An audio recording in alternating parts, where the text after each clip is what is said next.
Lorsque mes parents m'ont complètement coupé la parole, changeant leur numéro et jetant mes affaires dans l'allée, ma sœur s'est tenue sur le porche avec un sourire triomphant.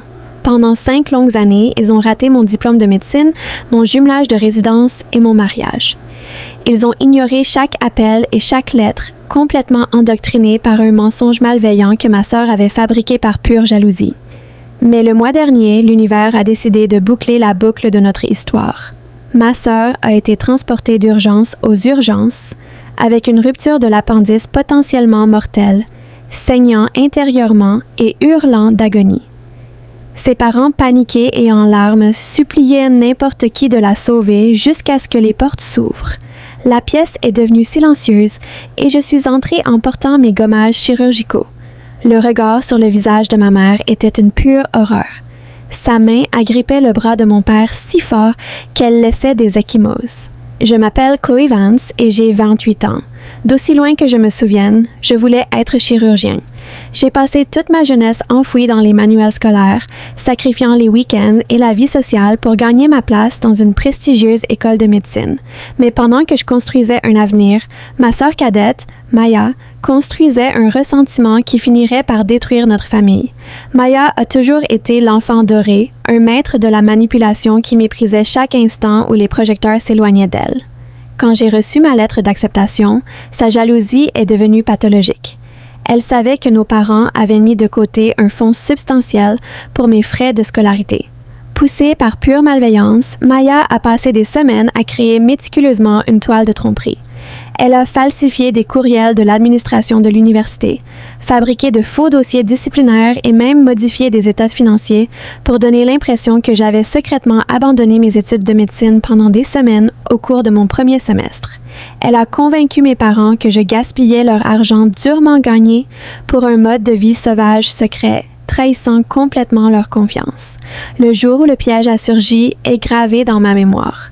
Je suis entrée dans le salon de mes parents lors d'une visite de week-end, seulement pour être accueillie avec une fureur froide. Mes affaires étaient déjà emballées dans des sacs poubelles dans l'allée. Lorsque j'ai essayé de leur montrer mon véritable portail étudiant en ligne, mon père m'a jeté les faux documents au visage, refusant d'écouter un seul mot. Maya se tenait juste derrière eux, arborant un sourire subtil et triomphant qui me glaçait jusqu'aux os. Ils m'ont traité de menteur, de voleur et d'échec. Sans arrière-pensée, ils m'ont complètement renié, changeant leur numéro de téléphone le lendemain et m'effaçant de leur vie entièrement sur la base d'un chef-d'œuvre de mensonge.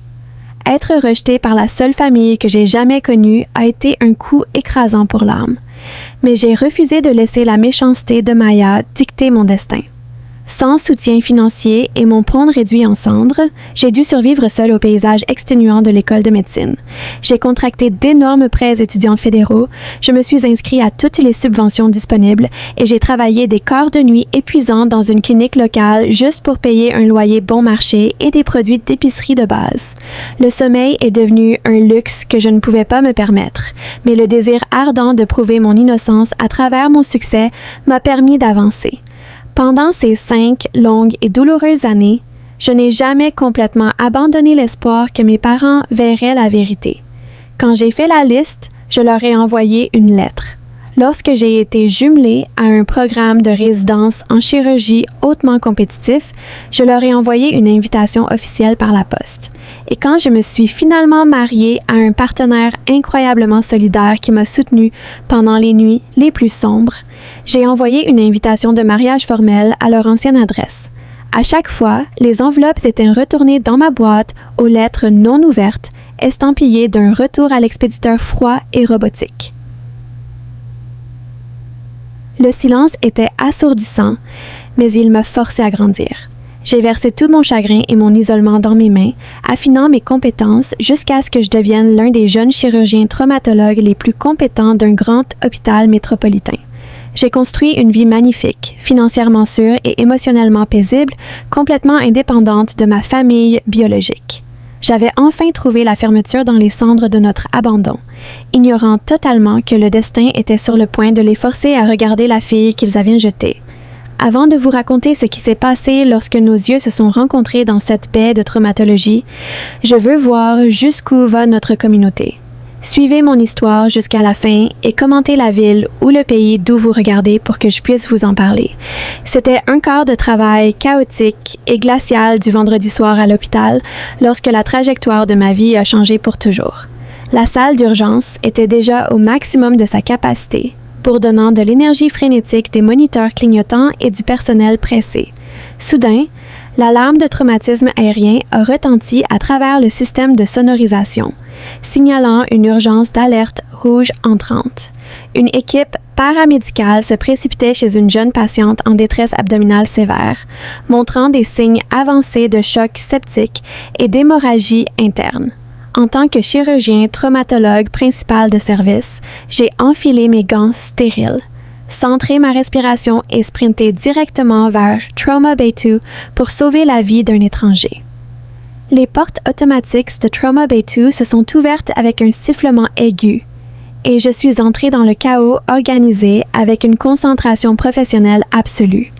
Mes yeux se sont immédiatement fixés sur la civière, scrutant les signes vitaux de la patiente sur le moniteur avant de regarder son visage. Mon souffle se prit brusquement dans ma gorge. C'était Maya.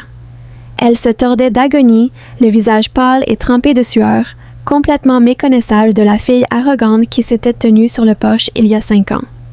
Mais le vrai choc est venu quand j'ai regardé au-delà du lit. Debout dans un coin, l'air frénétique et impuissant étaient mes parents. Ils planaient désespérément au-dessus de Maya, suppliant les niches de faire quelque chose, n'importe quoi, pour arrêter sa douleur. La pièce avait l'impression de tourner, mais l'instinct de mon chirurgien gardait mes pieds ancrés au sol. Alors que je m'approchais du chevet avec ma carte, le silence soudain dans la pièce est devenu lourd. Ma mère a été la première à lever les yeux de la forme tordue de Maya.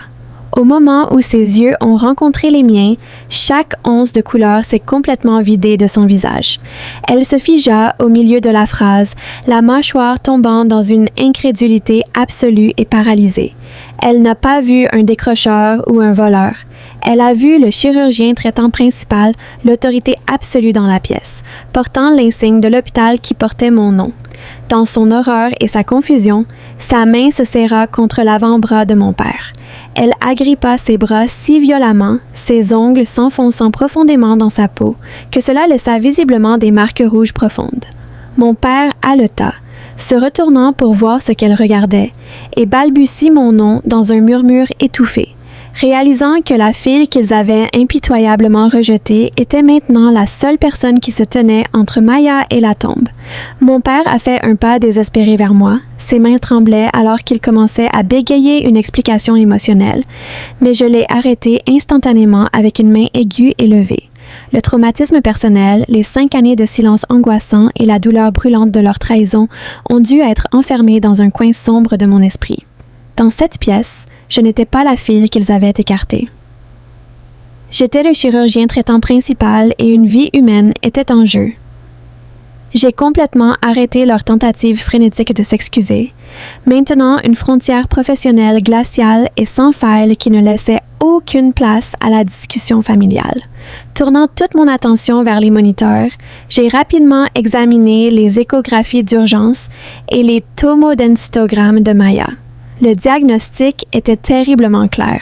Son appendice s'était violemment rompu il y a quelques heures, provoquant une péritonite aiguë généralisée et une hémorragie interne grave qui poussait rapidement son corps dans un choc septique catastrophique. Maya dérivait rapidement dans et hors de la conscience, ses yeux roulant en arrière alors qu'elle gémissait de pure agonie, complètement impuissante, et réalisant que la sœur qu'elle avait systématiquement essayé de détruire était maintenant son absolu et seul espoir de survie. Je me suis tournée vers mes parents, ma voix impassible et clinique alors que j'expliquais la réalité des enjeux élevés de l'urgence. Si on ne l'amenait pas en salle d'opération dans les 10 prochaines minutes pour laver l'infection toxique et contrôler l'hémorragie, elle ne survivrait pas à la nuit. Ma mère sanglotait de façon incontrôlable, son visage tordu d'un mélange de terreur pour Maya et de culpabilité écrasante envers moi. Avec des mains tremblantes et complètement humiliés, mes 2 parents ont signé les formulaires de consentement chirurgical que j'ai présentés. Sans un mot de plus, j'ai attrapé la civière et j'ai conduit ma sœur directement dans la salle d'opération. À l'intérieur de la salle d'opération, le lourd silence de l'hôpital a disparu, remplacé par le bip rythmique et clinique du moniteur cardiaque et le bourdonnement constant de l'appareil d'anesthésie.